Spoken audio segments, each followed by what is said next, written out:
ایک شخص کے پاس سامان زیادہ تھا، ریلوے اسٹیشن پہ اترا تو کلی کو لیا، سودا طے ہوا، کلی نے ایک قیمت مقرر کی، مزدوری، سامان اٹھا لیا، راستے میں مسجد آ گئی، کلی نے اس اپنے مالک سے جس کی وہ مزدوری کر رہا تھا اس سے کہا کہ میں نماز پڑھ لوں، سامان باہر رکھتا ہوں تو آئیں نماز پڑھ لیں۔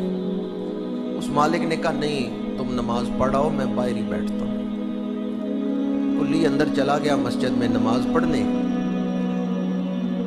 اب اس نے سنتیں، فرائض سب کچھ پڑھنے تھے، وہ آرام سے نماز پڑھ رہے، اور وہ جو باہر کھڑا تھا وہ بھی مسلمان ہی تھا، لیکن وہ مسجد کے اندر نہیں گیا، وہ بار بار دیکھ رہا تھا یہ نماز پڑھ کے نکل کیوں نہیں رہا۔ تو تھوڑی دیر بعد اس نے گھبرا کے کہا کس نے تجھے اندر روک لیا ہے؟ کون نہیں تجھے باہر آنے دیتا؟ جلدی باہر آ۔ تو اندر سے اس کلی نے، اس مزدور نے جواب دیا، اس نے کہا جس نے تجھے باہر روکا ہوا ہے اس نے مجھے اندر روکا ہوا ہے، جس نے تیرے دل پر توفیق کا دروازہ نہیں کھولا۔ بعض لوگ ایسے ہیں جو محروم کر دیے جاتے ہیں، اللہ سے توفیق مانگیں،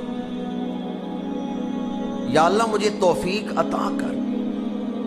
جب نماز میں پڑھیں اہدنا الصراط المستقیم تو پوری توجہ کے ساتھ کہ یا اللہ مجھے نیکی کی توفیق دے، نیکی پر چلا، نیکی کے راستے پر چلا، اور مجھے نیکی کے راستے پہ ثابت قدم رکھ۔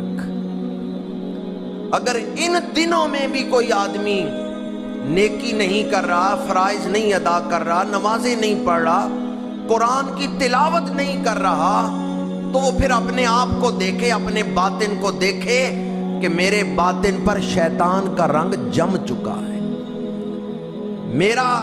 میرا باطن نفس کا غلام بن کی بارگاہ سے رد کر دیے گئے۔ جنہیں اللہ پسند نہیں کرتا میرے سامنے کھڑے ہوں، وہ ان دنوں میں بھی فارغ رہ کے بھی نماز سے محروم ہیں، گناہوں میں پڑے ہوئے ہیں۔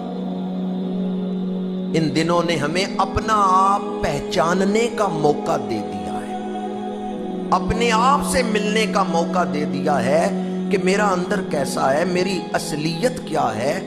میں اپنے آپ کو ایک بہانہ دیتا تھا کہ مصروفیت کی وجہ سے نماز کا ٹائم نہیں مل رہا، اب فرصت ہے، اب کیوں نہیں نماز کا ٹائم مل رہا۔ اللہ اگر کسی کو توفیق نہ دے تو بندہ نیکی کے سارے اسباب رکھنے کے باوجود بھی نیکی سے محروم رہتا ہے۔ اللہ جس پہ کرم کرتا ہے اسے ہی نیکی